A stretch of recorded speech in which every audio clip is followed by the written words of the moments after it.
16 number में है वह AP ज्ञात कीजिए, ठीक है, जिसका तीसरा पद, AP का हमें तीसरा पद दिया हुआ है 16, ठीक है, समांतर श्रेणी का तीसरा पद 16 दिया हुआ है, और सातवां पद, कहते हैं सातवां पद जो है पांचवें पद से 12 अधिक है। सातवां पद पांचवें पद से 12 अधिक है, मतलब हम सातवें पद में, सातवां पद मतलब A7, सातवां पद मतलब A7, तो A7 बराबर हो जाएगा A5 जोड़ 12। समझ में आया? दिया हुआ है तीसरा पद A3 हमारा 16 दिया हुआ है, और दिया है A7, सातवां जो पद है ना पांचवें पद से, यानी A5 में, ये A5 में हम क्या करेंगे, 12 जोड़ देंगे। प्रश्न में ये दिया हुआ है। कहता है कि आप जो है मुझे AP निकाल करके दे दिए, समांतर श्रेणी ज्ञात करके दे दीजिए। बहुत इजी है। हम इन्हीं दोनों की मदद से हम यहां से A और D निकाल लेंगे, प्रथम पद और सार्वंतर निकाल लेंगे, जिसकी मदद से हम AP ज्ञात कर देंगे। पहला पद और D पता हो जाएगा तो हम पूरा AP तैयार कर देंगे, है कि नहीं? तो बस समझ में आ गई। अब इसी को हमें क्या करना है, लिखना है और आगे बनाना है। तो लिखेंगे हल। इसमें जो दिया है उसको आप लिख लो, क्या क्या दिया हुआ है। तो लिखेंगे दिया है, क्या दिया है, यहां दिया हुआ है तीसरा पद 16 हम लोग को दिया हुआ है। एक काम करो, इसी को आगे बढ़ा लो पहले, या इसको हम लोग A3 को A जोड़ 2D बोलते हैं, है कि नहीं? A3 को A जोड़ 2D बोलेंगे, बराबर 16 है, बराबर 16 है। अब जो है ना इसको हम लोग आगे नहीं बढ़ा सकते हैं, बढ़ा सकते हैं? नहीं बढ़ा सकते हैं। जब नहीं बढ़ा सकते हैं तो इसको आप समीकरण 1 मान लो, ठीक। अब दूसरा और भी दिया हुआ है, तो यहां लिखो तथा क्या दिया हुआ है, हम लोग को दिया हुआ है A7, A7 बराबर जो है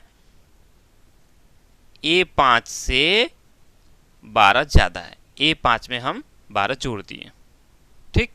तो बस इसी को अब आगे करो, बहुत इजी सिंपल। अब क्या करोगे, दिमाग लगाओ, क्या करोगे? कुछ नहीं, जैसे हमने A3 को A जोड़ 2D बोला, ठीक उसी तरह से A7 को हम लोग क्या बोलेंगे, A जोड़ 6D बोल देंगे। नहीं, अब जिस तरह से हमने A7 को A जोड़ 6D बोला, उसी तरह से A5 को हम लोग क्या बोल देंगे, A जोड़ 4D बोलेंगे। उसके बाद जोड़ 12 है, फिर जोड़ 12 लिख दो। कितना अच्छा है, आसान है, सस्ता वाला है, महंगा नहीं है, ठीक। चलो अब आगे बढ़ाओ, A और D वाले को इधर लेके आ जाओ।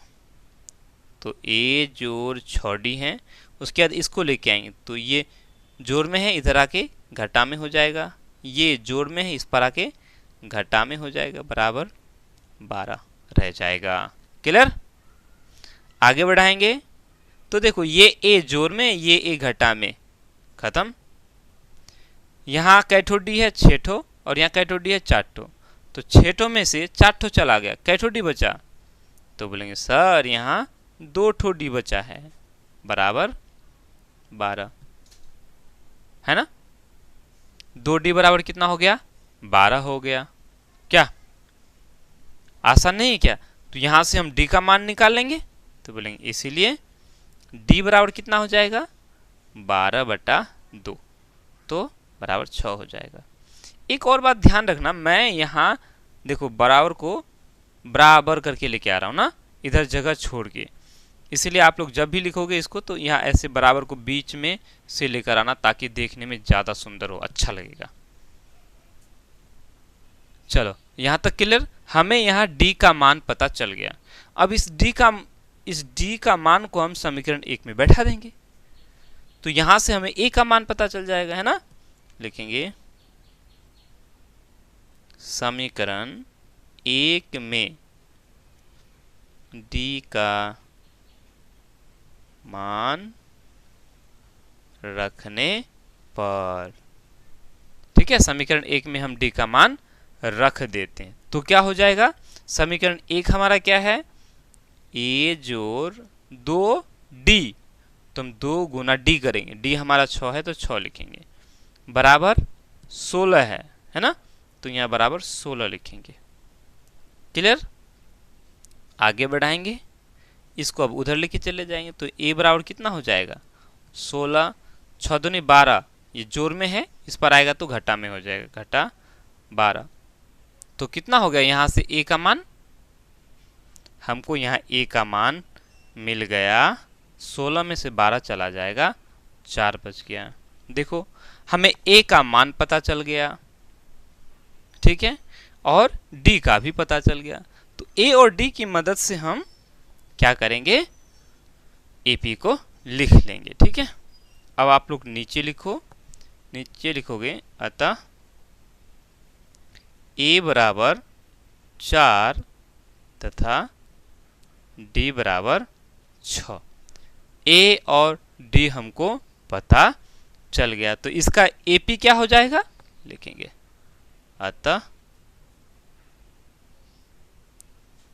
वांछित AP जो प्रश्न में मांगा है वो क्या हो जाएगा, पहला पद 4, दूसरा क्या हो जाएगा, 4 में 6 जोड़ेंगे 10 हो जाएगा, तीसरा क्या हो जाएगा, 10 में हम 6 जोड़ देंगे 16 हो जाएगा, इसी तरह से चौथा क्या हो जाएगा, 16 में हम 6 जोड़ देंगे 22 हो जाएगा, तो बस लिख दो ऐसे, डॉट डॉट कर दो, है।